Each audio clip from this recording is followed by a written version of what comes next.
सामने शमशान में शव के घर वाले अर्थी को घेरे खड़े थे और अघोरी बाबा शंभुनाथ शव पीठ पर यानी उस जगह पर गंगा जल छिड़क रहे थे जहां शव का अग्निदाह किया जाना था।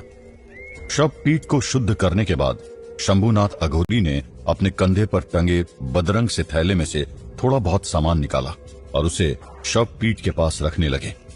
दूर से बहुत ज्यादा साफ नहीं दिखाई दे रहा था, फिर भी इतना समझ आ गया था कि जो सामान था वो किसी तंत्र क्रिया से जुड़ा हुआ लग रहा था, जिसमें सफेद चूरन जैसा कुछ निकालकर उन्होंने शव पीठ पर एक आकृति बनाई और उस आकृति के ठीक बीच में एक दीपक जलाकर रख दिया।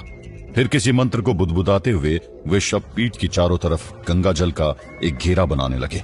इसके बाद उन्होंने अपनी तुतई बजाई और फिर घेरे के भीतर आकर शव पीठ के ठीक सामने आसन लगाकर बैठ गए। शव के रिश्तेदारों में से कोई 2 घर वाले आकर यहाँ घेरे के भीतर आकर बैठे और आप में से कोई एक जन आकर जरा प्रसाद लेकर आओ। पूजा के अंत में शव को प्रसाद अर्पण करना होगा। क्षमा करे बाबा, मगर ये घेरा किस लिए? अभी तो हमारे बेटे का शव भी यही शमशान में है, क्या उसे भी इस घेरे के अंदर रखना होगा? पहले शव पीठ की पूजा होगी, उसके बाद ही शव पीठ पर शव को रखा जाएगा। ये घेरा गंगा जल का घेरा है जो इस क्रिया को बिना किसी बाधा के पूरा करने के लिए बनाया गया है। शमशान में कोई भी क्रिया करने से पहले यहाँ उपस्थित भूत प्रेतों को भी रोकना पड़ता है, वरना वे क्रिया में बाधा डालने लगते हैं। तुतई बजाने से नकारात्मक शक्तियों को हमारे होने की चेतावनी मिल जाती है, फिर वे शक्तियां साधना में विघ्न पैदा नहीं कर पाती। इस गंगा जल के घेरे की वजह से शमशान की नकारात्मक शक्तियां शव पीठ तक भी नहीं पहुंच पाएगी। अब आओ, जल्दी ये क्रिया पूरी करनी होगी, ज्यादा समय नहीं है।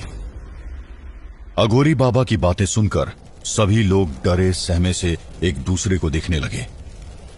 फिर आपस में सलाह करके शव के साथ आई भीड़ में से 2 लोग आगे आए और शव पीठ के दूसरी तरफ यानी कि अघोरी बाबा के ठीक सामने जाकर बैठ गए। और तभी एक और आदमी अघोरी के पास जाकर सामान लाने के लिए पूछने लगा। फिर वो तुरंत ही आसपास देखते हुए वहां से चला गया। जब वो कुछ देर बाद लौटा तो उसके हाथ में मेवा, मिष्ठान और फूल माला वगैरह थी। ये सब देखकर साफ समझ आ रहा था कि ये सब सामान शव पीठ की पूजा के लिए ही था। अघोरी बाबा अब जोर जोर से मंत्रों का उच्चारण कर रहे थे, जिन्हें सुनकर उनके साथ वाले अघोरी शंख और डमरू बजाते हुए उनके पास आ गए। अब शव के पास बैठे लोग आंखें फाड़े बड़े अचरज के साथ उन अघोरियों को देखते जा रहे थे। कभी उनकी नजर शव पीठ पर जल रहे दीपक पर जाती, कभी अघोरी बाबा के चेहरे पर और कभी उस कपाल पर जिसमें से वे सफेद चूरन जैसा कुछ भर कर बैठे थे, और थोड़ी थोड़ी देर में शव पीठ के ऊपर डालकर मंत्र पढ़ने लगते थे। कुछ देर के विधान बाद अघोरी बाबा ने बाकी सब लोगों को भी बुला लिया। शव पीठ को लकड़ियों से ढककर शव को यहां रखो, प्रसाद चढ़ाने की प्रक्रिया पूर्ण करनी होगी। इतना सुनते ही सभी लोग तुरंत लकड़ियां उठाकर शव पीठ को सजाने लगे और कुछ ही देर में शव को भी उन लकड़ियों के ऊपर रख दिया गया। फिर अघोरी बाबा ने प्रसाद के लिए लाया गया मावा मिठाई शव के मुंह में रखकर भोग लगाया और जोर जोर से मंत्रों का उच्चारण करने लगे। डमरू और शंख की आवाज भी अब पहले से तेज हो चुकी थी। कुछ ही देर बाद जब शव का अंतिम संस्कार करके मुखाग्नि दी गई तो अचानक ही अघोरी शंभुनाथ बाबा अपने आसन पर खड़े होकर उस अग्नि को अपनी तरफ आने का इशारा करने लगे। ऐसा करते हुए उनके चेहरे पर एक अलग ही चमक और खुशी दिखाई दे रही थी। ऐसा लग रहा था कि उस शव के जलने से जो अग्नि निकल रही है उससे अघोरी बाबा को किसी तरह की शक्ति मिल रही हो। शमशान साधना पूर्ण हो चुकी थी और इसलिए साथ वाले अघोरियों ने अब शंख डमरू बजाना बंद कर दिया था। जब शव के सारे घर वाले वहां से चले गए तो अघोरी बाबा अग्नि के शांत होने तक उस चिता को घूरते रहे और अग्नि के शांत होते ही उन सभी अघोरियों ने उस चिता की राख को अपने माथे पर लगा लिया और फिर सभी गंगा किनारे की तरफ बढ़ गए। ये सब देखना हम तीनों ही दोस्तों के लिए बहुत ही डरावना और रोमांचक अनुभव था, मगर अब अघोरियों के बारे में जानने की उत्सुकता और ज्यादा बढ़ चुकी थी। सबसे बड़ा सवाल जो अभी भी मन में उलझा हुआ था वो ये था कि जब अघोरियों को पता है कि शमशान में भूत प्रेत और बहुत सारी नकारात्मक शक्तियां होती है जो उनकी साधना को भी रोकने की कोशिश करती है, तब भी ये लोग शमशान में ही क्यों रहते हैं? और अब जो शमशान साधना को देखकर दूसरा सवाल हमारे मन में आ रहा था। वो ये था कि चिता से निकलने वाली अग्नि को देखकर अघोरी बाबा इतना खुश क्यों हो रहे थे। आखिर ऐसा क्या था उस चिता की अग्नि में? जब मैंने यही सवाल अपने दोस्तों से किया तो वे भी मेरी तरह उलझन में थे।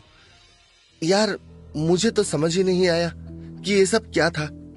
ऐसा लग रहा है कोई डरावना सपना देखकर अभी अभी जागा हूं। लेकिन फिर भी जो भी हो, आखिर ये अघोरी भी मेरी तुम्हारी तरह इंसान ही है।